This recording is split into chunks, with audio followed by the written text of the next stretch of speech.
Leslie, Piper, and Pandora, thank you so much for being here. I'm excited we get to talk about the new Heart2Heart volume. Thank you for having us. Hello. Hi there. So, Leslie, we'll kick off with you because this is your brainchild. And before we get into the new anthology that's just come out, tell us how this whole thing got started and what sparked the idea. Heart2Heart started with a random conversation among friends where I said, what if? And the authors I was chatting with at the time, it was a group conversation, I think, and they went, oh, that's a great idea. And they kept enabling me. And, and then we said, well, you know, let's ask this person if they wanted to do it too. And let's ask this person. And then that one said, oh, you should ask this person. And before we know it, there was, I think, 11 authors in that first volume. And we had no expectations. You know, we thought, oh, anthologies, you know, historically they're not great sellers and it's gay romance. And so, you know, our pool is even smaller. And then we made just over $20,000 and we kept going. So that was it. I mean, it was a what if, and people said yes. And not only did the authors say yes, but clearly the readers said yes also. Yeah, absolutely. It was a very conscious decision with that first volume that we really wanted to include authors that the readers would want to read, you know, thinking, you know, how can we make the most money for charity? And yeah, I think we absolutely nailed it. And, you know, I'm really lucky that a lot of the authors have come back multiple times and readers now know, oh, this person's doing it again. I have to read their story. So yeah, they keep coming back. And from a reader point of view, too, you've always had an interesting kind of, you know, conceit about how everything hangs together, too. It's not just a bunch of stories, you know, tossed into a book and called an anthology. There's things that tie all of this together in a nice package, too, every single time. Yeah, absolutely. Part of the reader experience of it is we didn't want just to publish something and hope for the best. We wanted something enjoyable. We wanted all new content. We wanted stories that readers would love, you know, nice escape kind of stories. Coming up with Heart2Heart as a dating app, and then with each subsequent volume, using that as our central sort of thing. Like everything, in some way, it always ties back to this Heart2Heart dating app. And it's nice to sort of give us that launch point for every story. All of the stories are so incredibly different, but they all tie back to this one particular thing. Mm-hmm. Now, you mentioned $20,000 for that in that first anthology. Mm-hmm. The anthologies have always supported charities. Mm-hmm. How much have you raised across the 3 volumes so far, and what are the charities that you've been supporting? With each volume, we've chosen 3 charities. They have all been focused on LGBT something, whether it's youth or, you know, the one time we did the Trans Lifeline, which focuses on issuing micro grants to people who might be going through name changes or needing different documentation. So all told, we have raised just over $80,000 US. Wow. And we have donated now to 9 different charities in both the US and Canada. Big name charities like the Trevor Project, Rainbow Railroad, but also really small charities like Trans Lifeline. There's an LGBT Life Youth line that we did with volume 3. 1 in 10 youth, we did the Ali Fournier Project, which focuses on homelessness. It's an amazing mix. It's hard every time to choose just 3 charities. Mm-hmm. Because there's so many out there that can use the support and do great work. Oh, absolutely. Absolutely. Now, there's always been a reader component to this as well, because you always do a big poll of what readers might want to see, whether it's a name or a setting. How did you bring that kind of into the whole Heart2Heart concept? So that was kind of tied in back with that what if. You know, it was just kind of a brainstorming session, and we were throwing ideas around and, oh, what if we do this? What if we do this? What if we do this? What if we ask the readers for suggestions? And we took it and ran with it. And I think for that first volume, because nobody really knew what to expect. I want to say we had maybe 150 different suggestions from readers. You know, at that point, we were looking for characters with different jobs. So that's where we got things like a dog walker and an assassin and a magician and a mortician, just totally oddball. And we encourage, you know, the really unique ideas. Going into the second volume, then we were like, well, we have to do this again because it worked out so well. And I think it gives the readers a little bit of ownership, knowing that they influenced these stories. With volume 4 that we just did, I think we had close to 500 suggestions submitted. It was a giant spreadsheet. It really was. So if any author ever needs a plot bunny, I have them coming out of my ears over these 4 volumes of spreadsheets. Now, Piper and Pandora, as authors, what's it like for you to get this big sheet and not only have to pick something from the big sheet, but then have it be a linchpin for characters and some of the setup in your story? And Piper, I'll start with you because you're coming back to the anthology for another visit, so you've been through this before as well. It's been a pleasure to come back to Heart to Heart. For me, the reader prompts are something that I've dealt with in the past, even before agreeing to write for the anthology. In my reader group, when we hit certain membership levels, sometimes I'll write a short story. And at that point, I pull my readers and ask, you know, what kind of story would you guys like to see? Because I'm writing this for you. So I have had experience writing with reader prompts before, although not 500 of them, which it's crazy. And I think it goes to show how amazing the community is. You've got so much love for this project going on and so many people thinking up such amazing ideas. I know browsing that list, I had at least 3 story ideas and I had to sit down and really decide what one I wanted to go for.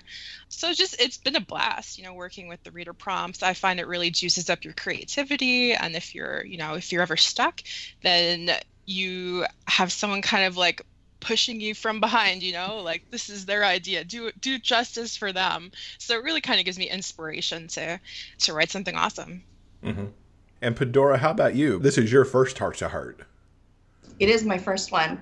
The interesting thing for me is that this is almost a throwback to my days in fan fiction, where we would do writing prompts in our writing group, you know, where, you know, everyone's going to a picnic or a ball game or something similar to that. And you know, the thing that I like the most about it, too, is that in my regular writing, I get so many requests from readers. You know, these two should get together, or this should have happened. Why didn't that happen? And now I get the opportunity to take reader suggestions and put it into a story made just for them. Mm-hmm. Will and I are new to this year also, and having all that there was good and bad.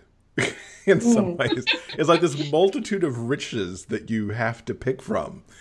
And for us, it was super weird too, having so much there and trying to pick things that we also know how to write a little bit too. I was so happy there was a hockey player on that list. I think it was like hockey player who had left the sport and became a journalist. It was very specific, but it also has a journalist in a previous life. It's like, I'll take that right there. Give me. But I was also super impressed at all the people that responded, because that's amazing response to get for anything. Mm-hmm. And sometimes looking through the responses too, it's really neat because you'll see that sometimes the readers will weave a story for you. Yes. Usually what we say is, you know, the information that people put on that form, it can be totally random. It doesn't have to connect. You know, you're not pairing up character A and character B. You're just making random suggestions. But we'll get them that it's, oh, you know, this is John and John did this, and then this is Sam and then Sam did this, but back then they did this. And so like, you know, this prompt is, you know, almost a fully fleshed out story just in these suggestions. So it's neat to see just how much thought goes into filling out this form by some of these readers. Some of them are totally off the wall and they're amazing, and some of them are really cool. So yeah, it's an amazing mix to be able to go through. You mentioned that the origin and the first 3 volumes so far have revolved around a dating app. but you've pivoted for volume 4. Tell us what we're going to get in volume 4. With the first 3 volumes of Heart to Heart, they have been contemporary stories. It's been, our world, totally just regular classic contemporary, with predominantly authors who write contemporary, and a few exceptions of, authors like Charlie Cochet, who will write some paranormal, some contemporary. But there's been a whole lot of authors that I would love to work with, but they just don't write contemporary. Their readers aren't expecting that from them. So with 3 volumes under our belt, I was like, you know what? Okay, let's give it a shot. Let's see what happened. So volume 4 is paranormal. We've decided, you know what? It's still our world, but things are a little different. There are vampires, there are witches, there is magic, there are shifters, and it's just part of the world. And of course, Heart to Heart, it's totally there. What we decided to do this time is all of our stories are tied into Heart to Heart through a podcast. That was our thread that ties them together. And so, yeah, it's really neat the way that our authors have been able to tie in this podcast element of their characters. Look, I don't want to spoil it, but they're looking for something, and they sort of find it through this connection to the podcast, and then the story itself. Some of them are very paranormal, some of them have paranormal elements, but it's just really cool. It's a neat change to be able to have this time. I'm excited about it. I'm excited that you involved Will and I to take care of the podcast part. Absolutely. Because the character that we have is the host of the podcast and his assistant, and they're the two who kind of find love in their story. But there's more going on there that I won't spoil, because there's some interesting things that go on in their story and things that are discovered. And for us, it was like the first time we've touched paranormal. Mm-hmm. We're very much sweet, contemporary, pretty low angst writers, and to sprinkle a little magic through there and play with that was kind of fun. It was a nice spreading of the wings into something that we don't do very often.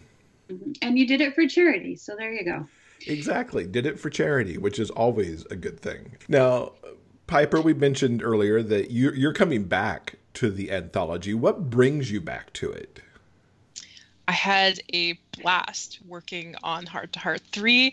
The team was just amazing, and it's very humbling to be able to work with such incredible authors that when Leslie was like, hey, I'm thinking about doing a paranormal edition for Heart to Heart 4, are you in? I was like, yes, 100%.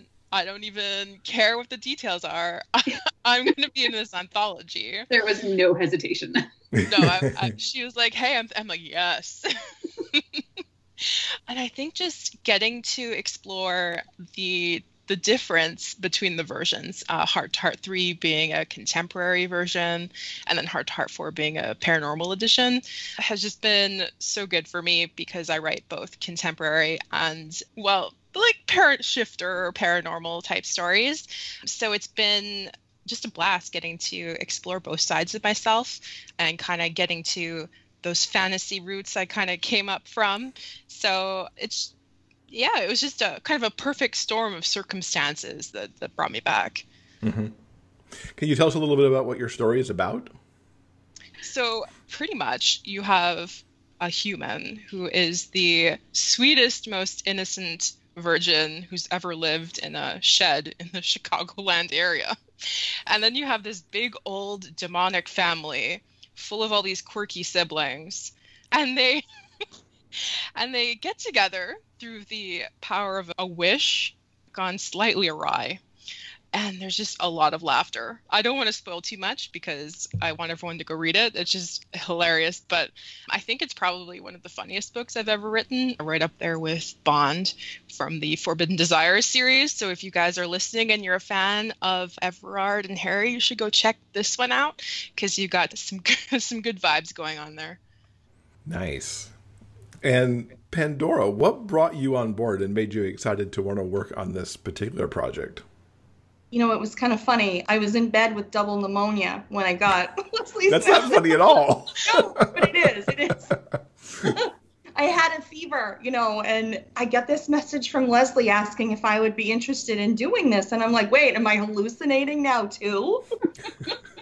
It's an honor to be asked to join this project, and not just to be handed the baton, but to be handed the baton and we're taking the series in a different direction. We're kind of out on a limb here with paranormal, and it's an amazing opportunity to write with some of my favorite authors. Again, it reminds me of my fan fiction days when we would all get together and pick a topic and just write together. And to me, that's the best thing about our community, is how everyone gets together and works so well together. And what's your story about? I get odd story ideas like out of the blue, like little bolts of lightning. And I had thought it would be fun to write a story about a blind psychic. And the only way that this psychic could see was when he touched another person. And one of the prompts that the readers sent in was that they wanted to see something about a character who had never seen snow before. And I'm like, there it is. There's my blind psychic. So it sort of evolved from there. When I get story ideas, I never know where they're going, a character, or even sometimes I get a name. And it just happened that the blind psychic had a name, and the name was on the sheet too. And I'm just like, well, it is really meant to be now. How did it work for you, Piper? Did you have a glimmer of an idea, or did you let the sheet kind of guide the way? Well, I've been wanting to write demons for a long time, but as Piper Scott, I write contemporary Omegaverse usually, so I don't really get to dabble with shifters or demons or any other kind of paranormal critters. So being invited to this anthology was kind of like, time to do everything that I want to do on my passion project list. So let's get some demons in there. And it's just been fantastic. I cannot wait to write more, because I'm pretty sure this is the start of a new series, and that solo Piper books are going to become paranormal as well in the future. But we'll wait and see what's going on with that. But yeah, so I went in with an inkling of an idea of what I wanted to write, and then mine was so coincidental, because as I was scanning the list, there was a prompt for the character being the youngest son of a family of 5 brothers. And then the second prompt was the youngest son, and he has 4 older sisters. And I was like, wait, perfect. And it just kind of popped in my head, this idea for this, big demonic family with it locked inside this universe, and everything kind of just unraveled from there. So it was a happy marriage between what I wanted to do and then just ideas from this reader prompted suggestion. So just all around a great time, and I'm very fortunate to have been able to realize that idea on paper. Mm-hmm. It's really cool actually talking about wanting to turn your story into more. You're not the only person that has said that of the Heart2Heart stories, that they've had so much fun writing them, or the characters were just so perfect. Susie Hawk is doing volume 4, and I know that she plans to make more out of her story. Probably the biggest one was May Archer. Her story from the very first Heart2Heart became a little novella called The Date, which spawned the entire Love and O'Leary series. And I think two of her 3 previous Heart2Heart stories she had tied into O'Leary as well. So it's cool how, just this fun little project is, actually turning into so much more for some of the authors. Mm-hmm. Pandora, have you considered, is this a potential spinoff for you as well? I don't know. I'm sort of straddling the paranormal and the contemporary world right now, and I have a feeling like the ideas on the spreadsheet, this story going further will probably be reader driven. If it's something that readers are interested in seeing more of this little universe, then absolutely, I'm definitely game for that. Mm-hmm. If only I could tie this dude with magic into something else that goes on in my contemporary universe. Somebody gets hit in the head with a hockey puck, has a concussion, wakes up, and oh my gosh, what's the world come to? They've got psychic powers now. Right? I think Leslie might have just written the whole thing right there. What's it like for you, Leslie, watching all this stuff come together? You're really the one who gets to hear all of the author's angst. I know you heard some of our angst routinely. But you watch all the stories come together, too, as they all start to pile into the folder. It's kind of weird. Authors will talk sometimes about imposter syndrome and just like not really feeling 100% confident in themselves. And I have that as well. But for me, I'm a reader. I'm not an author. I never will be. It's not something, that's in me. Not, I don't want to do it. But, I'm just a reader. I love reading books, and like, it's really cool. I have friends and they write books. They're authors.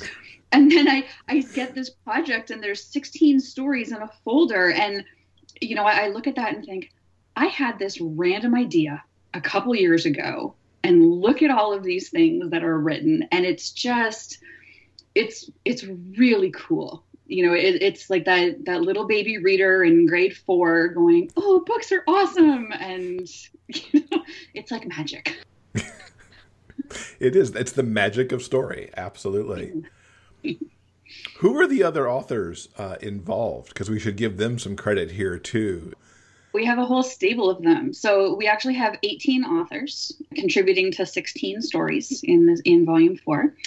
So we have Charlie Cochet, Morgan Bryce, Haley Turner, J.D. Light, Jeff, yourself, and Will, Jen Burke, Kiki Borelli, Lisa Oliver, Macy Blake, Maz Maddox, Pandora and Piper, Sam Burns, and W.M. Fox. They're writing together. Sheena Hyams, Sylvia Violet, and Susie Hawk. Quite the lineup. I mean, it's just amazing to get all of those stories bundled into a package. Yeah, I kind of hold nothing back when I invite authors. I figure, the worst that happens is they'll say no. So I will ask anybody. If I want them on the project, I'll ask. Yeah, because, the worst that happens, like you said, is no. And if you don't ask, you'll never find out. Exactly. And sometimes they say yes, and it's so cool. What's coming up for you, Piper, through the rest of the year? So much. So I'll try to condense it as best I can. Right now I'm at the tail end of finishing my next novel, During the Flight, which is the 3rd book in my Small Town Heart series as Emma Alcott. And Lynn Van Dorn and I, at the same time, are also finishing up Finch, which is the 3rd book in the Forbidden Desire spin-off series / the 6th book in the overall arcing series. So that's very exciting. I'm hoping to have those 2 out, well, maybe at the time of this podcast, but if not, then soon. And I also have a ton of audio on the way. The Proposal, which is the 2nd book in the Single Dad Support Group series, and Save Me, which is the 2nd book in the Routledge Brothers series. So hop on over to Amazon, Audible, and iTunes and pick them up. But after that, I've got The Solution, which is the 3rd book in the Single Dad Support Group series, and Keep Me, which is the last book in the Routledge Brothers series that will be going live. And then the rest of the Single Dad Support Group books should be going live through 2020 and into 2021. They are pretty meaty, so I'm thinking it's going to take some time, but we're trying to get them out as soon as possible.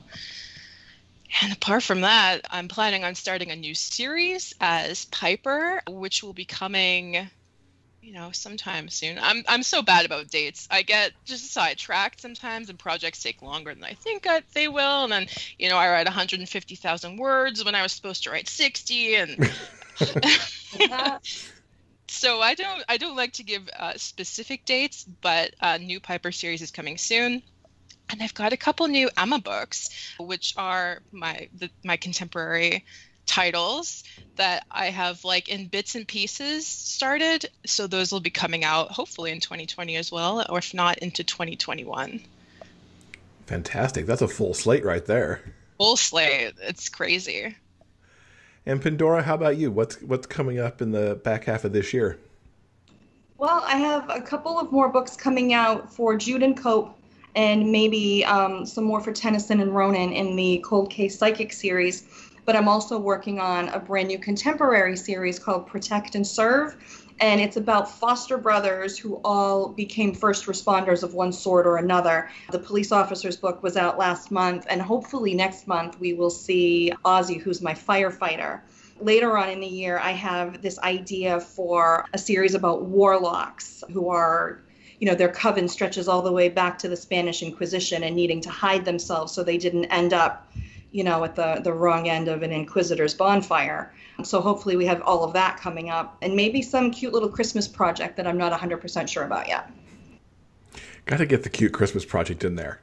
You know what? With everything going on right now, I am totally into Christmas. Like, if I could put my Christmas tree up right now, I would. Because there's just so much joy in Christmas, and especially, love stories that revolve around it. So looking forward to that. I'm writing my Christmas story in July just to keep with the Christmas in July concept. So I think that's the perfect time to do it. And how can folks keep up with you guys online? Pandora, we'll go ahead and start with you. I'm on Facebook. You can find me under my own name there. And my reader group is called Pandora's Box. Look for there's so many Pandora's Boxes on Facebook. Who knew? But you'll see, the big banner with me on it and, probably one of my books. Fantastic. And Piper? The easiest way would probably be to join my reader group on Facebook. You can find it at facebook.com/groups/Piper Scott. So hopefully that shouldn't be too hard to find. And if not, if Facebook's not your jam, you can find other contact information at my author website, authorpiperscott.com, or you can join me on Instagram. Look me up, piperscott.mm. Fantastic. And Leslie, where is Heart to Heart available and for how long? Because this is limited time. Yeah, definitely. Heart to Heart is available on Amazon, and you can read it free through Kindle Unlimited. It is only available for 90 days. So that's end of September, I think should be the timing. It'll be ebook and paperback, and the paperbacks historically are absolute monstrous phone book sized books. They take up a good chunk of our bookshelf. They really do. They really do. But they're awesome to have. So yeah, that's where to find us, and to not wait too long, because once it's gone, it's gone. If the authors choose to republish their stories individually, some of our authors have definitely done that, but some of the stories that have been in the anthology before have never been seen again. All right. Well, thank you all for coming and talking about this wonderful project. Looking forward to hearing in a few months how much we've earned for some charities. Absolutely. Thank you. Thank you so much for having us. Thank you.